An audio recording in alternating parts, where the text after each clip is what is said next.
Next up, we have Organics Aotearoa New Zealand Limited, Scott Lawson and Mai Chen joining us. Good to have you here. We have you for 10 minutes. I'll hand the time to you now. Thank you.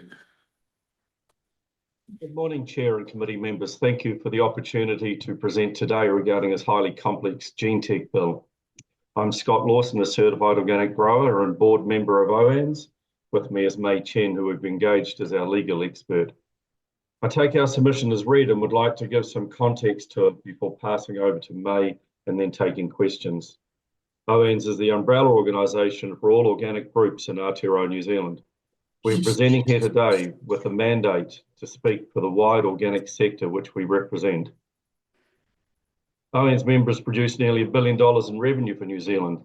Our members range from input providers, farmers, retailers, exporters and industry-wide groups right through to consumers. Our treaty partners are Te Waka Kaiora, who developed the world's first Indigenous framework, Pua Parakori. Our sector is proud of the traceability and integrity we have in our food and fibre production. We've had certification of our value chain for over 40 years. On behalf of the organic sector, we oppose this bill. We wish to comment on the bill in relation to food and fibre. We have not been consulted with by government at any stage throughout this process. Our sector is an important part of the internationally highly regarded GMO-free food and fibre that we currently produce here in Aotearoa, New Zealand. Our farmers and marketers leverage off this position we have. We, NZ Inc., are the envy of many of our customers in countries with whom we trade. We believe this bill as currently proposed would have devastating impacts on our sector in regard to contamination of our production systems by the deregulated organisms that would enter our supply chains through cross-pollination via bees, wind, natural spread, and even possibly during further processing. The bill is counterintuitive in relation to the Organic Products and Production Bill 2023, with which we've been working with consecutive governments for 17 years. As a grower purchasing seed and plants, I require a declaration to say GMO-free. I also require an additional declaration now to say free of NBT and NGTs. This declaration is currently market-driven, as a customer and certification agencies require this. However, it will be mandatory under the Organic Bill once enacted. OANZ wishes to see no outdoor field trials or commercial releases. If there is a coexistence between GMO-free and GE products in our environment, this will devalue our economy and add costs to GMO-free producers. OANZ commissioned an economic assessment report by NZIER to study potential costs of regulatory changes for gene technology. This highlighted the detrimental economic impact it would have on NZ Inc. To our knowledge, this is the only report done on the economic impact of this proposed bill. Thank you, and I'll now pass over to Mai. Thank you. So, Chairman and members of the committee, I want to pick up on two changes which I think are essential to ensure that the bill does allow the value proposition that's behind it, i.e. we keep all of the value of the organics industry, but we add to that the exciting opportunities from the GMO sector. So first I want to pick up on tracing, and then I want to talk about civil liability, because this is what has happened throughout, whether it's been unapproved biotech crops reaching the food chain or a neighbour's GMO crop losing his neighbour, his or her organic certification. So when something escapes and it hurts somebody, the cry goes out from the public, and this is what they say: hey, where has this contamination come from? How do we contain it so it doesn't do any more harm? Who do we seek compensation from? And how do we stop the contamination from happening again?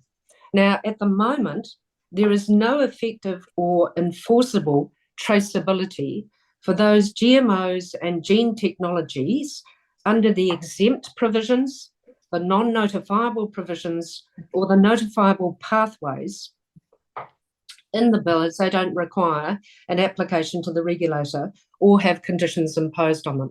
Now, there was a question asked of Fonterra, which is, yes, but hang on, aren't you imposing costs if you're going to require traceability? To which the response has to be, well, actually, we're all subject to the cost at the moment, whether it's under the Organic Products and Production Act. Sections 25 and 26 of that Act requires the organic sector to trace so that they have a history of what's in what and where it's gone, so that if anything escapes, it can be verified. There are declarations. But of course, if we don't lift and shift those provisions, Chair and members of the committee, into the bill, then we're just going to have that very problem. And that's very important for you because you're sitting over it. And if this bill goes through and something escapes and we don't even know where it comes from, and it destroys organic certification or even Fonterra's business, you've just heard what they've said. It's unmanageable. They don't know where it comes from. They'd have to have a New Zealand-wide system, and they've got no regulatory basis for that. So the second issue concerns civil liability. Polluter pays.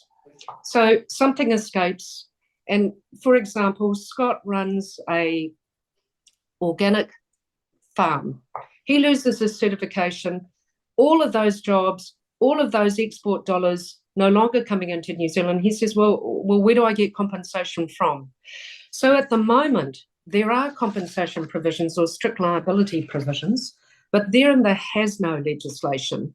And the key thing is that the way in which this bill is drafted means that not all of the GMOs and the gene technologies under the bill will be covered by the has no legislation. So once again, if you go and look at section 124G of the has no Act, that could be lifted and shifted to ensure that everything in the bill also has access to those strict liability provisions if something escapes and compensation is needed. Otherwise, it's a matter of going to court and proving your case, and it's very difficult. The strict liability basically says that it doesn't matter what your intention was.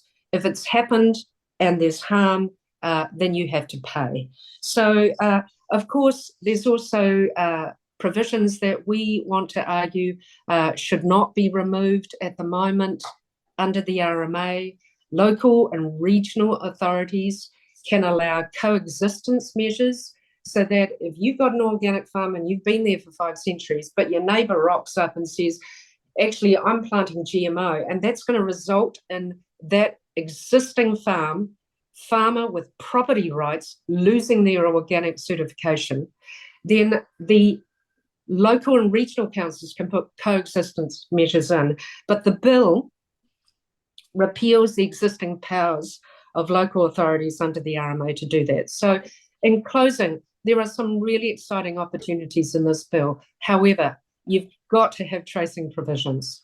You've got to have strict liability provisions, and you've got to allow coexistence measures. Otherwise, if you're not careful, you will not be adding to the value proposition. It may be that you may be bringing in and commercially releasing a whole bunch of GMOs and gene technologies, but that may just result in the organic sector losing all of their organic accreditation. And it's not just them.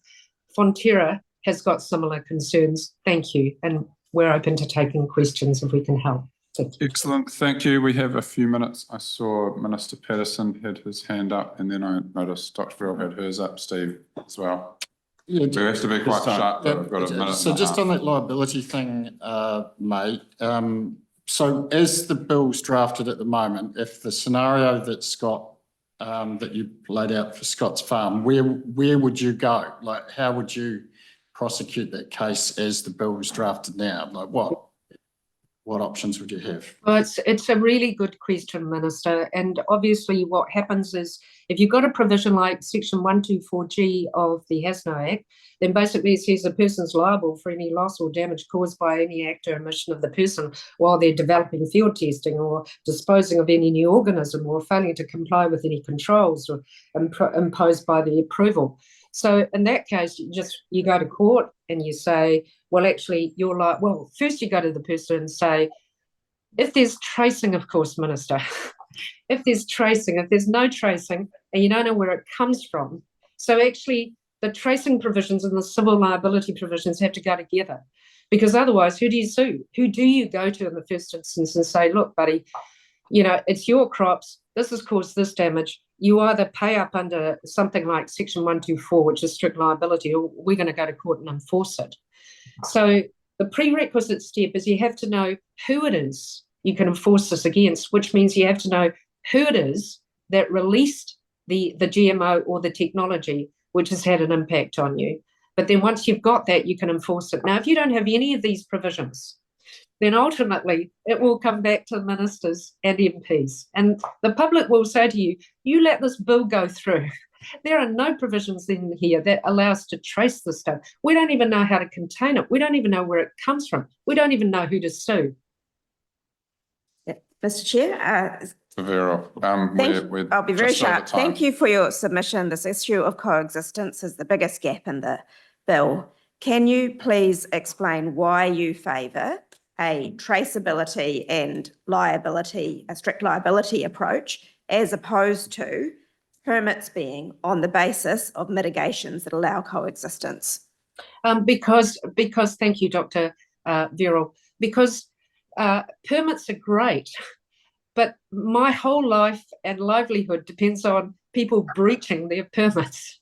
And so when the inevitable happens and something escapes, then clearly you need an enforcement regime. Thank you. Okay, thank you. A very quick one. Go, Steve. Go for it. Scott, just for clarity, the way that so-called coexistence is achieved in other jurisdictions like the United States is through an ever-raising bar of acceptable contamination in organic product. Is that correct? That's my understanding of it, Steve. I think they don't have the level of integrity that non-GMO countries have when they coexistence between GMO-free and GE-free stuff. So actual coexistence is not possible. No, not possible. Thank you. We're over.